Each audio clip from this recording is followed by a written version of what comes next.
মই দুটা কথা এইকণতে উল্লেখ কৰিম পূৰ্বেও মই উল্লেখ কৰি আহিছোঁ যে যিহেতু 8 বজাৰ পৰা আমি লাইভ দিছোঁ গোটেই দৃশ্যাংশ দেখুৱাইছোঁ তেওঁলোকৰ লগত কথা পাতিছোঁ যিসকল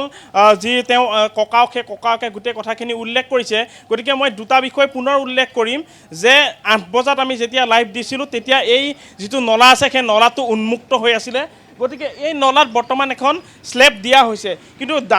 বিড়ম্বনাৰ কথাটো এইটো যে এই স্লেবখন দিবলগীয়া হৈছে এইটো কণমানি শিশুৰ বা যিটো শিশুৰ এই নলাত পৰি মৃত্যু হৈছিল সেই মৃত্যু হোৱা পিতৃ সেই পিতৃয়ে কিন্তু এই স্লেবখন দিবলগীয়া হৈছে কিছু সময় পূৰ্বে মই আহি যেতিয়া উপস্থিত হৈছিলোঁ এই স্থানত পিতৃয়ে আহি এই স্লেবখন দিছে যাতে আন কোনো শিশুৰ ক্ষেত্ৰত এনেধৰণৰ ঘটনা সংঘটিত নহয় এয়া যি ফলাফল সেই ফলাফল দেখিলে যে 3 বছৰীয়া এটা শিশুৰ মৃত্যু হ'ল BIPL বুলি যিটো কোম্পানীয়ে এটা নিৰ্মাণ কাৰ্য উৰণ সেতুখনৰ নিৰ্মাণ কাৰ্য কৰিছে বা যি ফুটপাথৰ নিৰ্মাণ কাৰ্য কৰিছে এই নিৰ্মাণ কাৰ্যৰ যিটো ফলাফল বা তেওঁলোকৰ যি আচলতে কাণ্ডজ্ঞানহীনতাৰ ফলাফল কি হ'ল সকলোৱে দেখিলে এতিয়া মই কাম দেখুৱাম যে আমি কাম দেখুৱাবলৈ কাৰণে আমি কাম দেখুৱাৰ বাবে আমি বিপৰীত দিশে যাব লাগিব যে কি ধৰণৰ কাম তেওঁলোকৰ সেই কামৰ বাবে আমি বিপৰীত দিশে যাম এয়া হৈছে ওৱান ৱে এটা পথ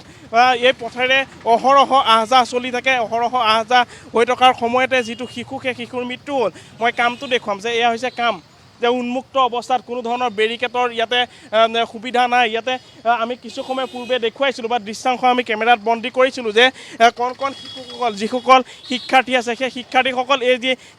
কাষেৰে তেওঁলোক যাবলগীয়া হয় বা তেওঁলোকে এয়া দি আহযাহ কৰি আছে গতিকে যিকোনো সময়ত পুনৰ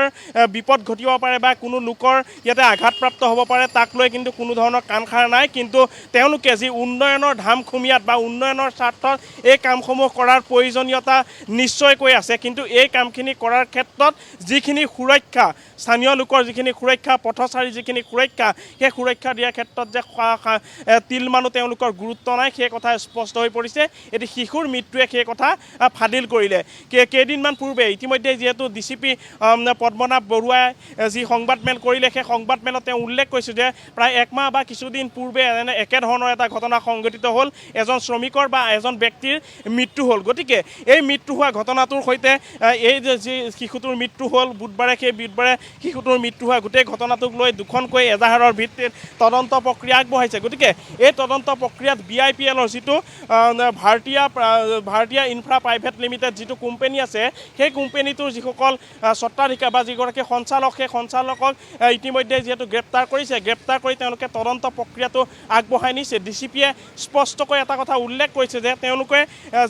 তেওঁলোকে এটা কথা উল্লেখ কৰিছে যে মই পুনৰ ৰাজদীপ এটা দৃশ্য দেখুৱাইছোঁ এই ধৰণে আহযাহ কৰিবলগীয়া হৈছে আমি কোনো মিছা কথা কোৱা নাই এয়া হৈছে আহযাহ কৰাৰ এটা ব্যৱস্থা এই ধৰণে বিপদসংকুলভাৱে আহযাহ কৰিবলগীয়া হৈছে যিকোনো মুহূৰ্তত যদি কোনো লোক আঘাতপ্ৰাপ্ত হয় বা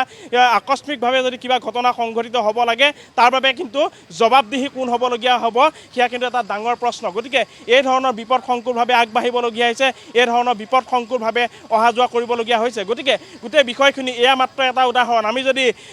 যিখন ব্ৰিজ বা যিখন উৰাণ সেতু নিৰ্মাণ কৰি অহা হৈছে BIPLে যিহেতু দায়িত্ব পাইছে গতিকে কাণ্ডজ্ঞানী এইটো BIPL যিটো ঠিকাদাৰী প্ৰতিষ্ঠান সেই প্ৰতিষ্ঠানটোৱে এই ধৰণে মৰণ ফান্দ পাতিছে কোনো ধৰণৰ ব্যৱস্থা নাই কোনো ধৰণৰ নীতি নিয়ম তেওঁলোকে পালন কৰা নাই সকলো উলংঘা কৰি তেওঁলোকে এই ধৰণে তেওঁলোকৰ যি নিৰ্মাণ কাৰ্য সেই নিৰ্মাণ কাৰ্য চলাই নিছে যাৰ বাবে জীয়াতো ভুগিবলগীয়া হৈছে যাৰ বাবে নিজৰ সন্তান হেৰুৱাবলগীয়া হৈছে কোনো মাতৃয়ে বা কোনো পিতৃয়ে সন্তান হেৰুৱাবলগীয়া হৈছে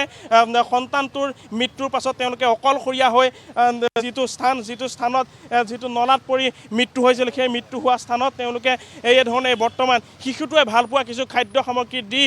আচলতে আত্মসন্তুষ্টি লাভ কৰিছে গতিকে গোটেই বিষয়টোক লৈ ইতিমধ্যে ফৰেনচিকৰ দলো আহি উপস্থিত হৈছিলে কালিৰ দিনটোত DCP নেতৃত্বত এটা দল আহি উপস্থিত হৈছিল তাৰপাছত বৰ্তমান সময়ত ফৰেনচিকৰ দল এটা আহি উপস্থিত হৈছে তেওঁলোকে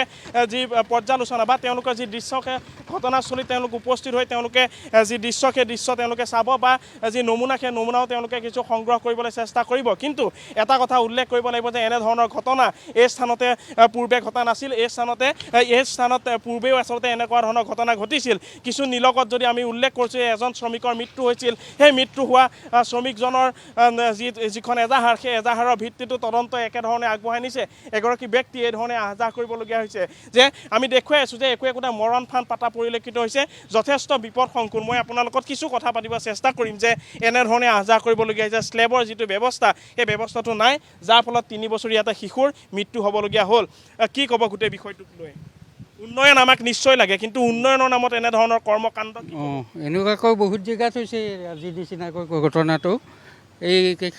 যোৱা বছৰতো এটা হেৰিত পৰি পেলাই বাচ্ছাটো গৈ জ্যোতি তিনিআলিৰ ওচৰত গৈ পাইছে